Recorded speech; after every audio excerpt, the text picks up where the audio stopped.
Welcome back to What Christians Believe, where I am E-Man. And I am Pastor Dan. And we're letting you know what Christians believe. I hope. So, should pastors be involved in politics? Wow, trying to get me in trouble, eh? Yeah, No, sure. I'm just asking you biblical questions. You're a pastor?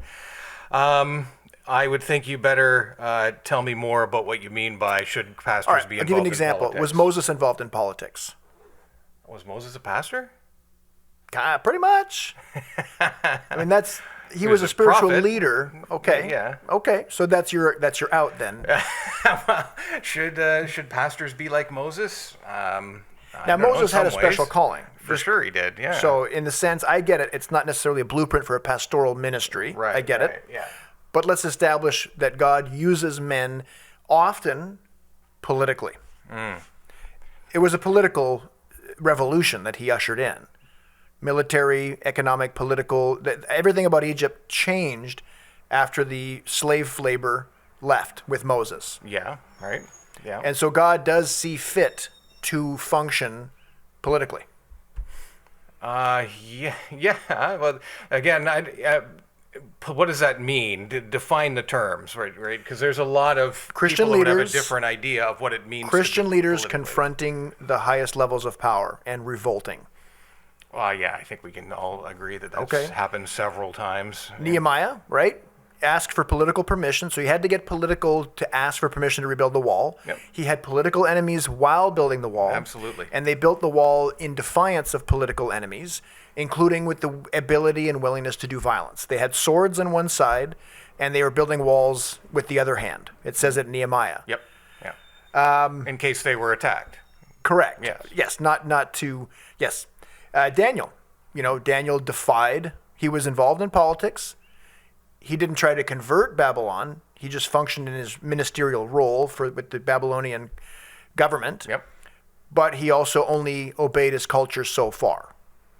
Yeah. Right? Mm-hmm. Again, not a preacher, and he didn't, lead a revolution, but he lived a personal defiance towards the authorities. Yeah. I might say it a little different than that. Maybe he lived a life accountable to God, even when it conflicted with authorities. Okay. Right, that kind of idea. Like Yep. he's not going to disobey God. Right. Right. No matter what the authorities say. Jesus, was he in any way politically involved? He wasn't running for leadership of the Sanhedrin. Correct. Right. And that's not what I mean by politics and pastors. Okay. I mean, what is the role of a pastor in confronting a political force that is asking him to do something untheological Christian-wise? Are you? I think what you're asking here is, should religious leaders comment on politics or comment on government or That something or like more. that? Or more. Correct. Right. Because we live in a political reality. Sure. And Jesus was aware of the political rules he was breaking, and he broke them anyways. Yeah, and he made To the lots point of death. comments about Yes. the rulers of his day. He did not. He at least spoke out against them. He didn't lead an armed revolution. Augustine, right, was one of the first church fathers to lay down the idea of a just war theory, right? Because forever the Christianity had finally become a state-sponsored religion under Rome.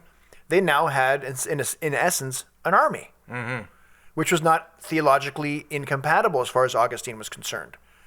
The Crusades, right? After 300 years of Islam conquering the half of what had been the Christian Roman Empire, all of northern Africa was swallowed up and is still swallowed up by Islam. Then they took over Portugal, Spain, parts of Greece, and they were creeping into France and Italy.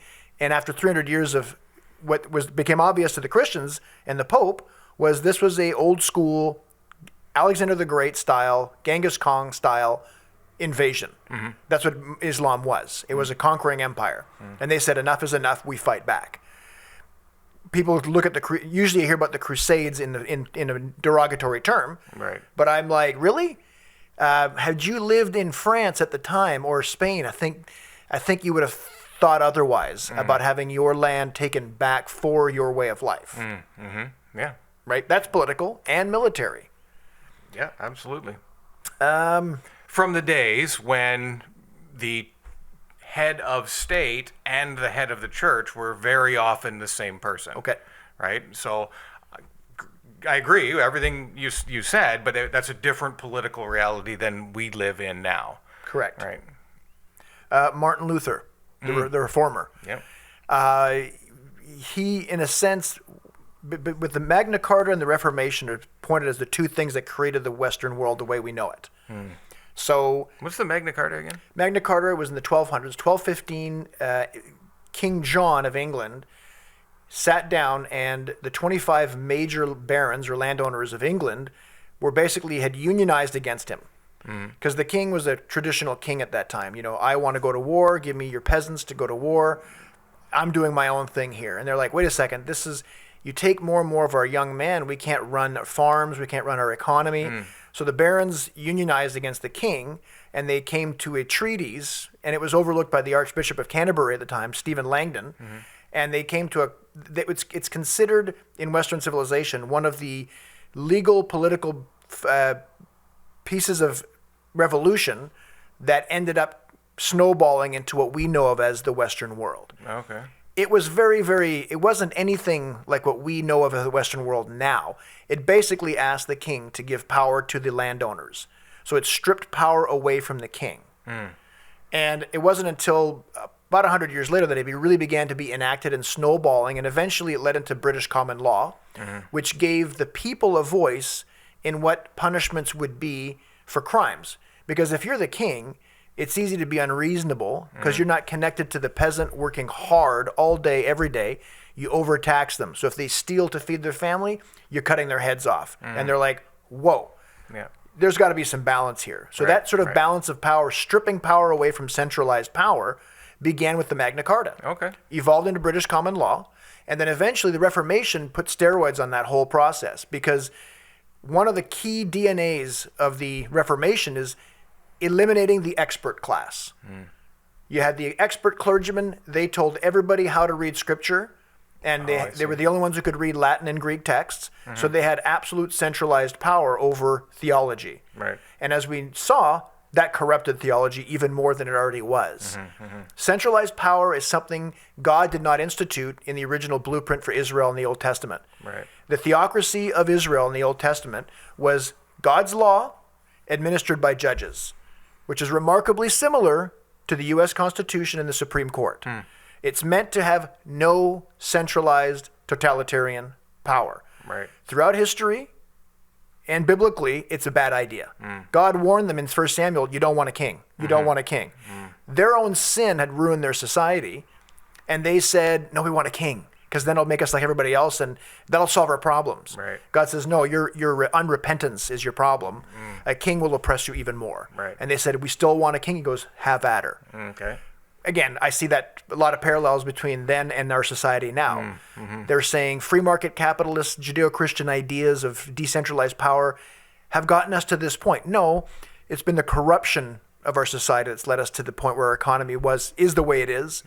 Now they're asking for a king in the form of a all-powerful government. But that's another topic. Yeah.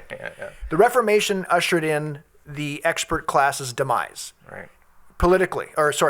Theologically, yeah. It helped to breathe life into what was already happening after the Magna Carta onwards, into taking that away even in the political class. And the American Revolution was sort of a climax of that, where we created a system that hadn't existed since the theocracy of Israel. The most Christianized social experiment in history was the United States U.S. Constitution and Bill of Rights, which we basically copied up here in our 1962 Bill of Rights. It's cloaked in God and natural law language, because we recognize that without the law, the freedoms that we hold dear coming directly from God, the way the laws of physics do, then that means they can be given or taken away by man. Man can't create or disseminate, can't create or change natural law of physics, gravitational pull, etc. We think we can change laws about freedom and political natural laws and natural rights. Right. When we do, we look at historically, we destroy our societies. Right. So in that sense, we recognize certain things such as the freedom of movement, speech, etc., as actually as natural as gravity. And that was enshrined in those documents in order to provide us, and of course, history speaks for itself. We created the freest, most prosperous civilization in the history of the world. Right. In its decrepit state, still the number one destination on earth for immigration. Right. Yeah. We're getting a little off track here. The Black-Robed Regiment. Ever heard of them? Yes, I have. Thanks to my buddy Emmanuel who told me about them. Yes. And they were given the penalty of death by King George during the 1700s. Why was that? Tell me, why was that? Well, they preached sermons. These were Harvard-trained pastors, and they preached sermons, theologically dipped sermons about what was right politically. Mm-hmm. And they were adding fuel to the revolutionary fire. Okay? So you're saying there was a bunch of pastors that were saying things about the government that the government didn't like them saying. Not only didn't like them saying, but put the death penalty on them, which is supposed to be illegal under British common law. Right. You cannot give a clergyman the death penalty. King George says they're no longer clergymen, they're political revolutionaries. They're a regiment. They're just wearing the black robes of the clergy, so they're black-robed regiment. Right. And Peter Muhlenberg in Virginia gave a famous sermon in which he quotes Ecclesiastes 3, which says there's a time for war. And as he says this, he pulls off his black cloak, revealing a revolutionary soldier outfit. Mm-hmm. He points outside the church where they'd set up a conscription desk for the military, and he went out and fought in the Revolutionary War. Has to be one of the coolest pastors. Probably had sunglasses too. So that kind of pastor, I don't know if you could, if pastors look at these guys and say that's not the proper role of a pastor, part of me goes, okay, well, you have to think of that. You have to say that you don't want to live in this. They created this environment in which we enjoy our freedom. Mm-hmm. The amount of freedom we have because of these men who gave everything, gave up their lives and their reputations and lived edgy, controversial, uncomfortable lives because they were living through a tense, unusual historical moment. Right. They didn't shy away from it. They went into it headlong. And that's the reason why the good guys won. Because good guys fought. Yep. And led by the clergy.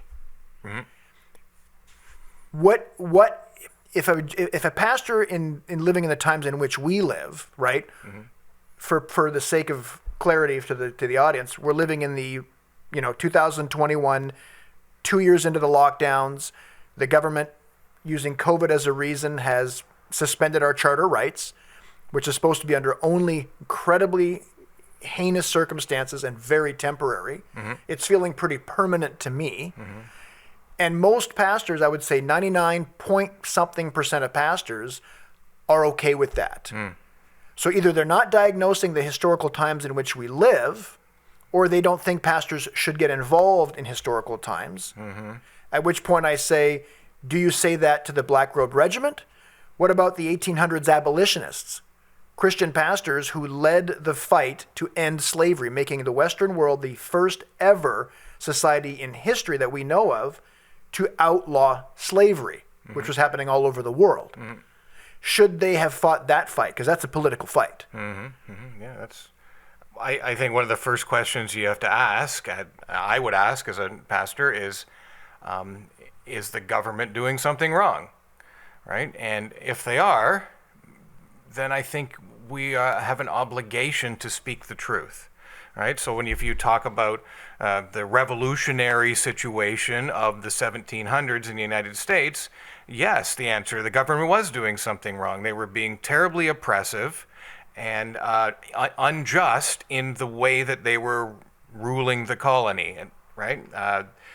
Other times, the abolitionists, was the government doing so? Yes, they were being very unjust to people with dark skin in their country, right?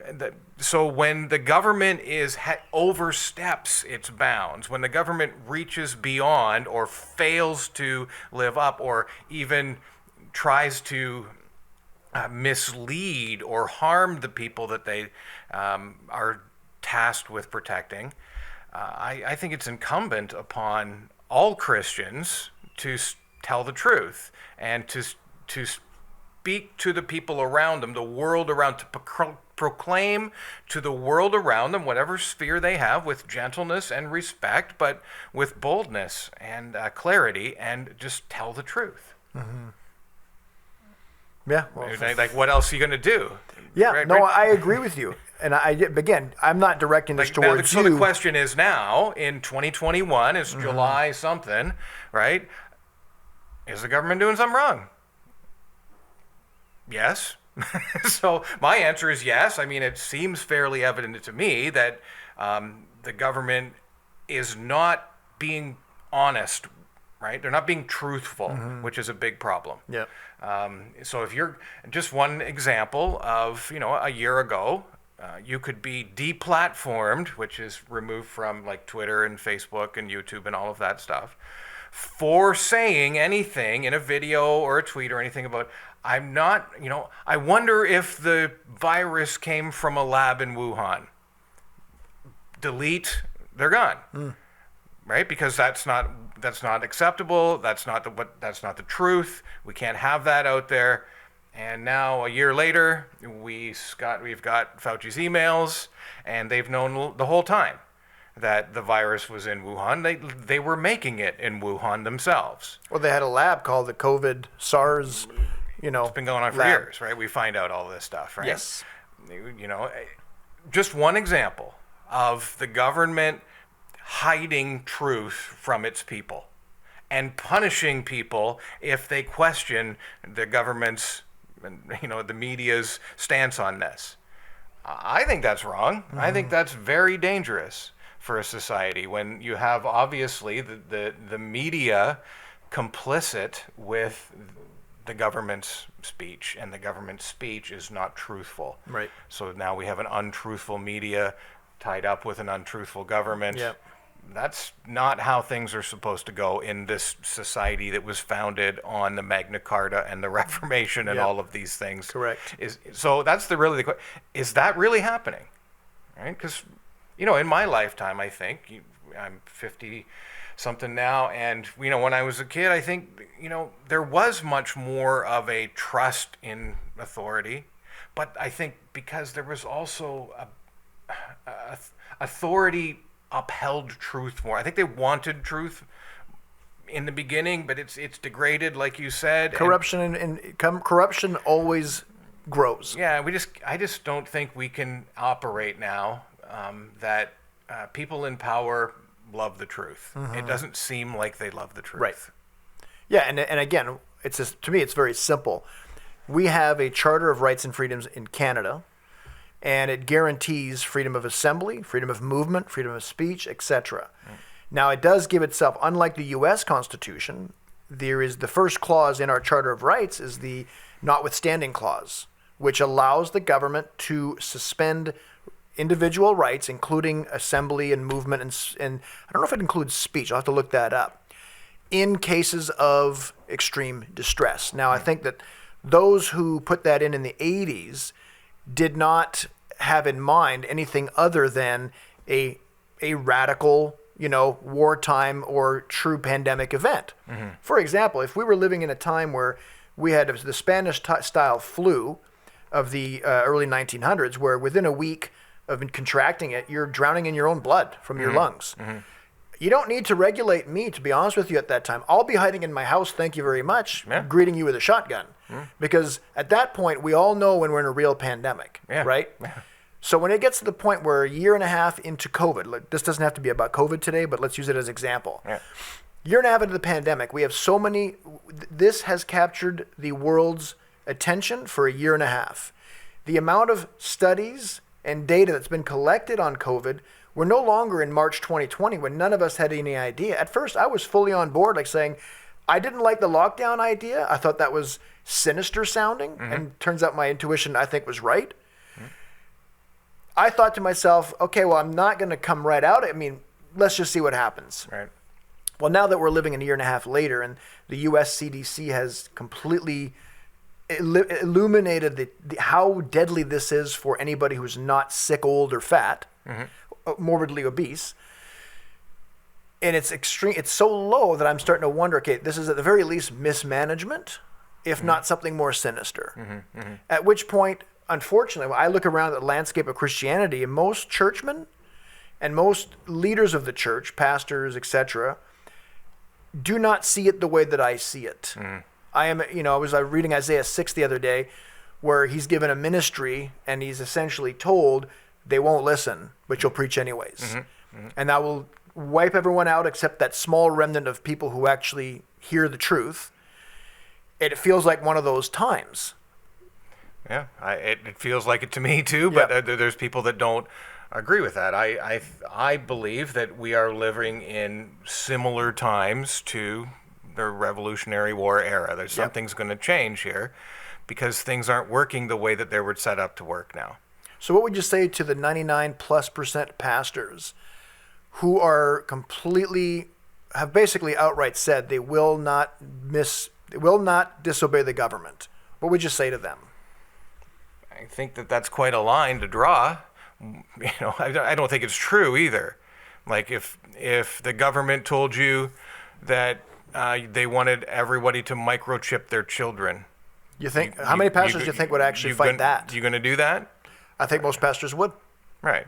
What if they mandated you can only have one child from now on? Is that like, see, I think that that's being dishonest. If somebody was going to come out, a pastor is going to come out and say, no matter what the government says, we're going to obey them. I don't think that's true, right? Because the government can say a lot of crazy stuff, and are you saying that no matter what they say, you're going to obey them? What if they say you have to worship the golden statue like Shadrach, Meshach, and Abednego, or that you can't pray anymore like Daniel, or you can't do what God had told you to do clearly? And I just don't think that that's true. So let's be honest and not say that.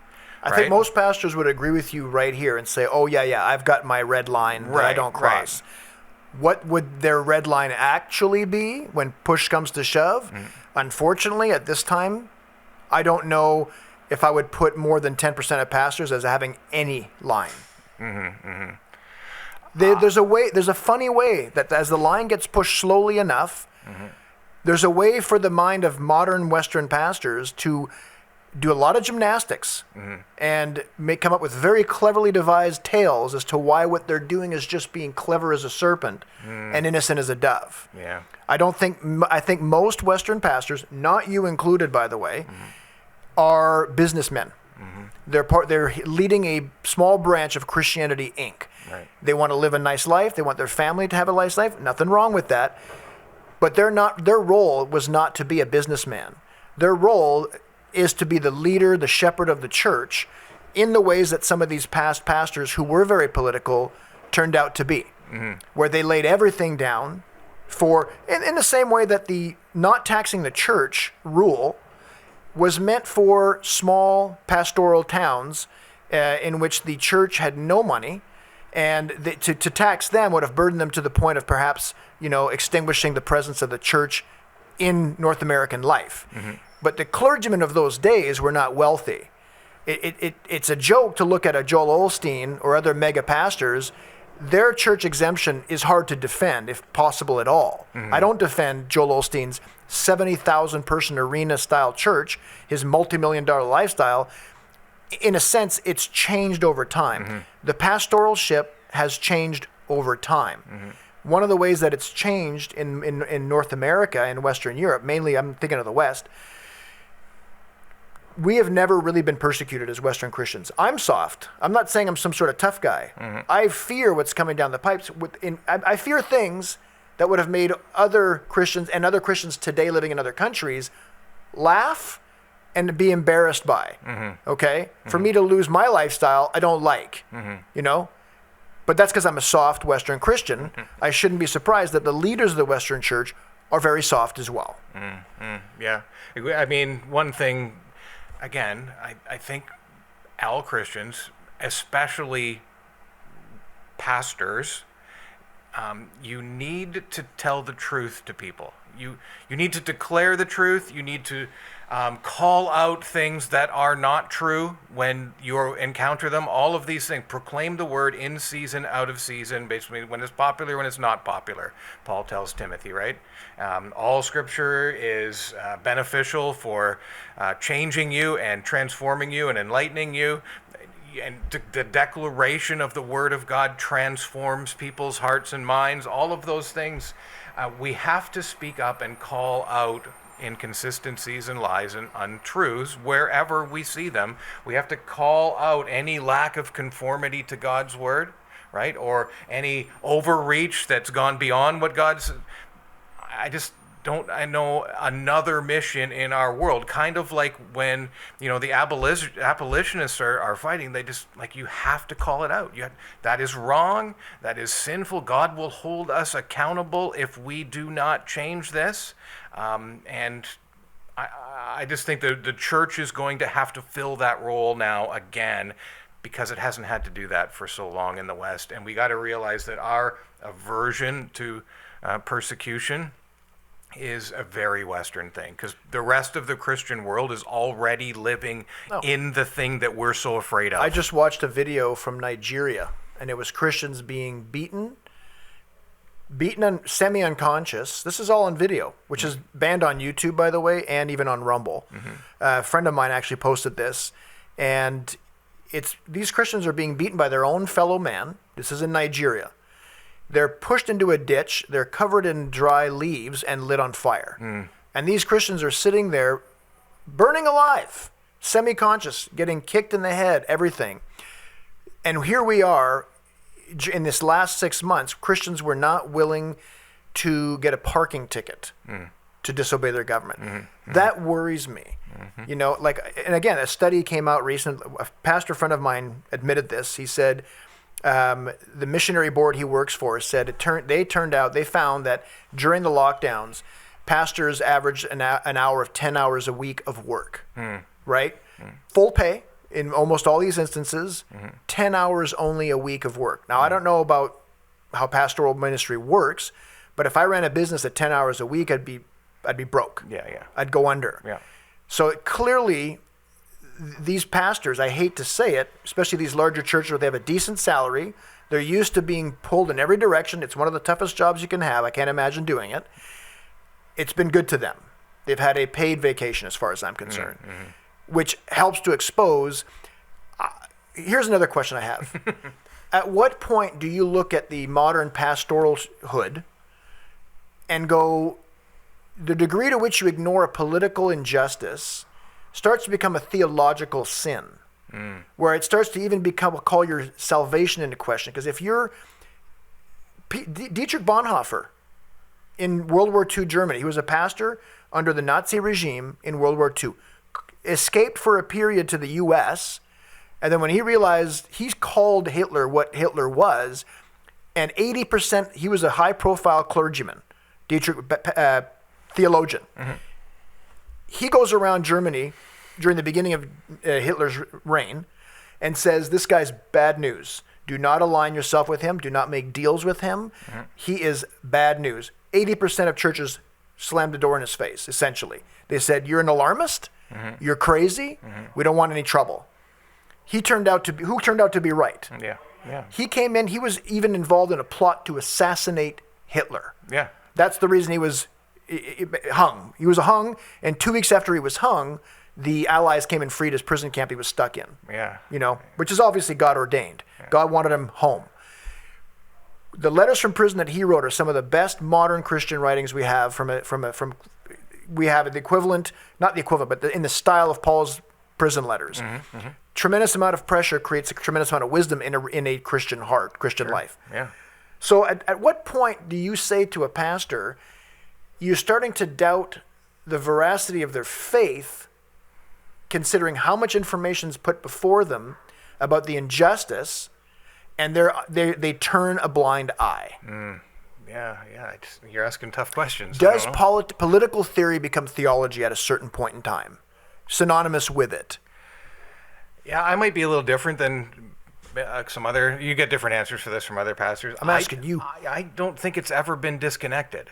Right. Right. I agree with you. That any disconnection is a failure on the pastoral role's part. Like, a pastor should know how this world works and what's happening in it, and help their flock deal with it and understand it and move through it, and handle the difficulties of whatever day they live in. Right. I don't think that that's something we can just set aside and then just run little Sunday school programs all the time. Like, that's kind of what Western Church seemed to be. It seems to be a program. Culture, like, cultural game. Like watching, okay, it's time, let's turn on the TV, and it's time for this show, right? And then we're going to turn it off and go back to real life, and the show is a nice made-up story of something that makes you feel good, and yeah, we should be better. That kind of seems like a lot of what's going on in the Western Church. A lot of idolizing personal holiness is what I call it. You make your personal holiness the idol of the heart. So it's just disguised work salvation, right? So that's all the Western Church preaches sometimes, at least in some Reformed land churches. Be more holy, be more holy, be more holy. And I'm not saying that you shouldn't be, or that God doesn't ask us to do those things, but that's a very myopic message to people. Isn't it the Pharisees when Jesus says you that's strain in a gnat? Because it's not swallow my a camel. holiness that really matters in the end, right? It's Jesus' holiness. But when you say that does holiness everything. in that context, what you mean by holiness is their version of holiness. Well, what which I mean is following all the little let rules me give you an example and ignoring the larger justice rules. Well, like Jesus said to the Pharisees, you strain at gnats. You tithe out of your spice rack. You tithe a tenth of your cumin and but neglect the weightier matters. Yes. Of justice. Yeah, that's exactly what I mean. Let me give you one small example. When you think of what the focus of men's ministry is in most churches, right? Don't be an alcoholic. Don't be addicted to porn. I don't know. Lead your family in a Bible study once a week. Okay? Yeah. That's the epitome of what we've given. That's the bar we've set. Hey, if you are not addicted to porn and you're not an alcoholic, then you're everything God called you to be. No, that's so small. You're setting the bar way too low for men, right? And that turns out to be, look up men's Bible studies. At least half of them are on those two subjects, right? On how to free yourself from porn addiction. Yeah. I'm not saying that we shouldn't free men, but that's not the totality of what God called you to be as a man. You got a lot more. That's entry level. Yeah. Right? And you see that with somebody who quits drinking at some point, right? An alcoholic that makes the decision, and they get a couple of weeks in clean, and all of a sudden they kind of feel like they're the hero, right? Because I've kind of kicked this habit, and now I'm not a guy who goes home and smacks the wife and spends all my money, and now I'm a hero. Well, no. Now you've kind of just made it into the entry level. Yeah, like if you eliminated the man even to get to up to bat now. That you're just starting. Put your sneakers on, and now you're a basketball star. You're not a hero, man. Yeah, you're just doing what you're supposed to do. Finally. Well, C.S. Lewis has a bit in that in The Great Divorce, where this is where the people who are in purgatory end up getting at the foothill. They get taken to the foothills of heaven, and they're shown people they knew in their lives, which are now in heaven. And they're trying to convince these people from purgatory to come into heaven finally. And one of the guys there, it turns out to be a metaphor for lust, right? So he has this little creature, this second head on his shoulder that keeps whispering things in his ear, and he keeps turning and listening to it. And the analogy is this guy's, he's addicted to a lust. And then finally, when he decides he's talked out of that by one of the people from heaven, and finally it clicks, he lets it go, and then this thing falls off and is screaming like it's dying, but then it morphs into the stallion. He jumps on the stallion and he rides off into heaven. And what the lesson there was, lust is passion inverted. That the reason men go to pornography, or even if you don't look at pornography, you could still be lust-filled. Sure. Yeah. It's a sense, there's a sexual passion is playing out of its role. It's not in its proper context. Becomes this sickly version of passion. Yeah. Whereas if you got men addicted is the wrong word, but to focus on righteousness, true righteousness, and God himself, do you think God desires for us to live a meaningful, purposeful life? My gosh, God has nothing but dragons for you to slay, real dragons. And if you want to live according to passion, God's your kind of God. He wants you to let go of the stupid stuff. Like another, in I think Abolition of Man, C.S. Lewis says, we're playing in puddles, ignoring that God wants us at a vacation on the beach side. Yeah. We're in this inner city playing, making mud pies in puddles. That's lust to me. Whereas what God's idea of fulfilling that itch is passionate, epic adventure, purposeful life. Right. But you have to accept him as your leader and accept his cause as your cause. Yeah, for sure. I think that sometimes the work salvation thing works its way in wherever it can, right? That was Martin Luther's thing, right? His realization when he was reading Romans that I can't be good enough. I will never be good enough. I always fail. And we have to, as men and as pastors, encourage and offer and exhort a greater picture than just victory over lust, victory over gluttony, victory over sloth.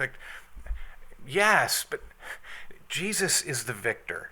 He is his sinfulness, or his righteousness is the deciding factor in everything, not mine. Right? I only can go to heaven because of his righteousness. Yeah. My righteousness is insufficient. Right? So as a pastor, we need to call people higher than we've been calling them. Yeah. Right? We need to declare truth more passionately, more clearly, more strongly, and more ubiquitously. Like, you can't leave subjects out. Just declare the truth wherever you go. Preach the word in season and out of season. Yeah. Exhort, rebuke, encourage, all of those things. That's the thing that is going to transform people. If you kind of soft pedal it, it's never going to do anything. And that's, I think, my disgust with what's happening is exactly that. I saw so many Christians online last year pay lip service to Black Lives Matter type of things, racial and social justice. They're saying a lot of stuff. Now, that's fine by me. But when a real social justice issue fell on their lap, they were completely unwilling to fight. And by that, I mean, when the lockdowns were killing, you got Christians as a pastor looking, especially these larger churches, you're looking at your congregation and you're preaching your sermons. You got about 30% of the people in your building whose livelihoods are threatened by an unjust social justice cause, which is the government overreaching its boundaries and shutting your business down, right? Yeah. And as time went on, that only became more exacerbated. I didn't see a single pastor that I knew of preach a message from the pulpit saying, I want my small business owner, entrepreneur parishioners to stop tithing. Okay? Yep. I'll take a pay cut. The church will maybe sell a piece of its building or turn off the lights or whatever, maybe stops, something, some cost-cutting device, because you are a true social justice cause, but they didn't even acknowledge it. Yeah. And that really irritated me. Yeah, I could see how that would be a problem. I was untouched by it, luckily, but I knew hard-working people who were destroyed by it. And when I watch pastors on their Instagram posting pictures of another vacation during lockdown, because I know they're fully paid, and I know that they just don't care, and they've never once even verbally put their thumb into the fight and said, you know what, this is terrible. Here they are vacationing on Instagram, and whereas there's people in their pews wondering if their college fund for their kids is completely ever going to come back, because it's being used to pay the house payments right now, and they've already lost the business. Yeah. That really irritates me. That's a disconnect from real life. Pastors used to be well-rounded people back in the day. Harvard, Cambridge, a lot of these universities were started by church groups with the goal of making the literal stated goal. I think it was either Harvard or another Eastern Seaboard University, Ivy League in the States. They literally had as part of their manifesto to make good citizens. That was their goal, not getting people rich, but giving a moral and scientific and historical and philosophical and theological education to a man. These men were true intellectuals. Now, you look at the Catholics as a group. When they present someone publicly, it's usually a scholar. Rabbis, the Judaic faith does the same thing. And if atheists are going to put their foot forward in the public arena, it's going to be a guy like Christopher Hitchens or Sam Harris. True, well-spoken, orally powerful, and highly educated intellects represent those faiths. Protestants put together, hokey, charming, sweater-wearing Ned Flanders pastors. We don't have a tradition. The Catholics didn't lose that tradition, of a classical education as part of the leadership for the church. Right. We've gotten so casual as Protestants. That's part of our problem now. You know what? You'd have to ask somebody who knows a bit more about, what the state of theological education is in the West, and certainly in Canada. I think it's pretty weak, and probably in the States. I never participated in all of that. I'm only an outside observer of what happens in that whole system. I'm sure it's not all the same, but it seems to me, again, anemic, like incomplete. Yes. It seems partial. Yep. Like I think you one of the key things you're saying here is that I think the best educated and the best spoken and the ones with the most talent and resources to do it became religious leaders. Just because of that. They were the ones who were the good teachers. Yes. They were the most educated. They were the most well-rounded in all things in this world, including like family and politics and education and economy, and they had and what it meant to be a just and fair society, and how the authorities should work in a country that God blesses. Like, they had a lot to say about this, and that's why people listened to them and followed them and listened to them when they preach and asked for their advice on how to handle things in their lives as they came up. And we seem to have dumbed that all down sometimes in church to, I'm going to talk for 40 minutes or an hour or half an hour, whatever, on 3 verses of the Bible about trusting God more. And it's okay, it's a good topic, but people have real issues right now, right? There's real struggles, and they're very scared and confused, and this world is awash in deception, and people are buying into it. Like, and the only people fighting it, in the churches. The only people fighting it are not clergymen. They're politically minded activists like Ben Shapiro. Well, he's not really fighting it. Guys like just podcasters we know. Project Veritas. I don't know if you know about them. They're the undercover squad, and they're nailing people to the wall with undercover. They're fighting the actual fight. Not one of them are clergymen. That's sad to me, because the Judeo-Christian West was built by courageous, intellectual clergymen who were not worldly minded. They were eternally minded. And so I say, why is it that besides you, when I talk to pastors about what's going on in our particular time in history, which is a historical shift, they say they're not comfortable or confident in weighing in on political or medical matters. Right. Well, that's an astonishing admonition, because that is not what the pastors of old, the cloth from which pastors of old were cut from. Not the men who built this society. So to me, I'd be embarrassed as a pastor to admit that I have no strong opinion, either because I lack courage or I'm too ignorant. Neither one of those is a good diagnosis. Yeah, I'm not going to comment on people's motives because I think... I will. I'll do it for you. I think deception is a real issue. And if there's a pastor out there that believes still that the government and the media in Canada are acting entirely within their purview and within their authority, and honestly and transparently, and if you really believe that, I pray for you. How can you ignore such an astronomical amount of glaring evidence that things aren't like that now? Yeah. And so I feel the burden of declaring that to my people, whether it's from the pulpit or whether it's from a conversation as appropriate, whenever. But I just think we have to talk about these things now in the church, or we are not doing our job now. I agree. Christians have to become politically aware. I belong to a group of pastors. We have a group on an app that we chat in. Yeah.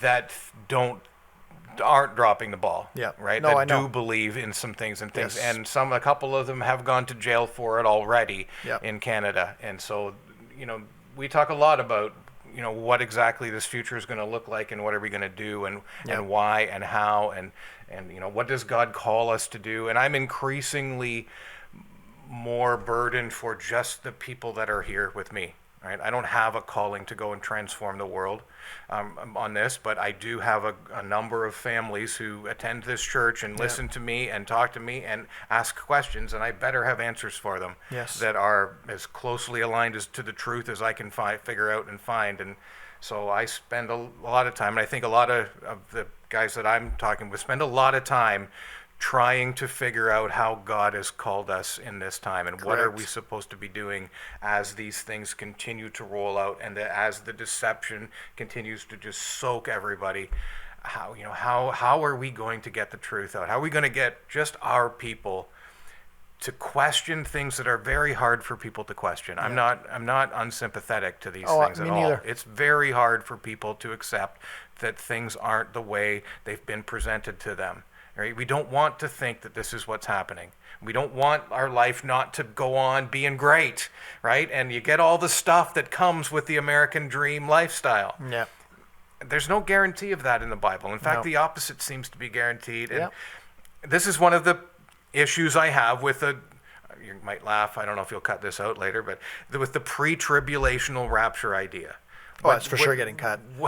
What you're saying is that Jesus is going to come back and save you from all the things the rest of the church has been dealing with for decades, including today.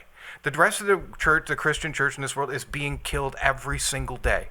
Right now, has been for years. Right? And it's going to continue. The persecution, the tribulation that most of the church in this world lives with today. But when it starts happening to us, Jesus is going to come back and really? What about all these people that have been living it right now? Why isn't he saving them? Well, I mean, anyway, that's just a little pet peeve of mine. We'll get into that. But wait a second. It's already happening, the thing that you think that Jesus is coming to save you from. So what makes us so special? But it would have nothing to do with saving us from persecution, essentially. It would just be, if he's called out that he's going to remove us from his wrath, which he has done in the past with Noah, with I'm not saying he's with not, Lot. But this isn't his wrath. This is people just getting persecuted in this world. Oh, correct. That would not be the reason for the pre-trib rapture. It would be God's decision to save us from his wrath, which he has done before in the Old Testament. Removed his people before his wrath comes. But anyways, that's for another discussion. I mean, my prayer as we close this, my prayer is, personally, you think that I want to become a revolutionary? You think I want to become someone who loses everything I've built my whole life, has built a very nice life. I want to walk forward. I don't want confrontation with my government. I don't want to lose my business. I don't want to lose my children. I don't want to lose things in this life. Yet I've been, because of my paying attention, it's becoming obvious that we need to do something, regardless of what God's will is. We don't know exactly what's going to happen in the next few years or months. Right. We can think we know, and I have a pretty clear vision of what I think's going to happen, and it's not great. But I don't know that that's going to happen the way that I see it. God, throughout history, has created U-turns just out of nowhere, and nobody saw it coming. Nobody saw it coming. We may get one of those, a refreshing of grace. We may not. So my goal is, I need God to give me the wisdom so that I see what's happening for what it is. And I also need the courage to act on it. Because I don't want to become a martyr for no reason. I don't want to lose stuff because it was in my imagination that I was going to be a hero and I had to fight a particular fight. If it's not the fight God has for me, the equivalent of Israel praying, if you don't go before me, Lord, don't call us to follow you. If you're going, even into battle, we'll follow you. I want courage and wisdom. Right, yeah. Me too. And the only way I can think right now is to try and be consistent and broad-minded in application is we need to learn the truth, right? It starts with God's word, but it doesn't end there, right? We need all sources of truth that we can get. We need to stop believing the lies, right?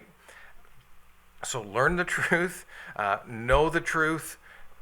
We need to love the truth and declare the truth, right? Wherever it's found, on whatever subject, we cannot equivocate or hold back or stay silent any longer on things. We have to tell the truth no matter what subject it is we're talking about. Always with gentleness and respect and clarity, of course. But we cannot back down on any of this stuff now. We're getting pressed to the point of actual battle here now.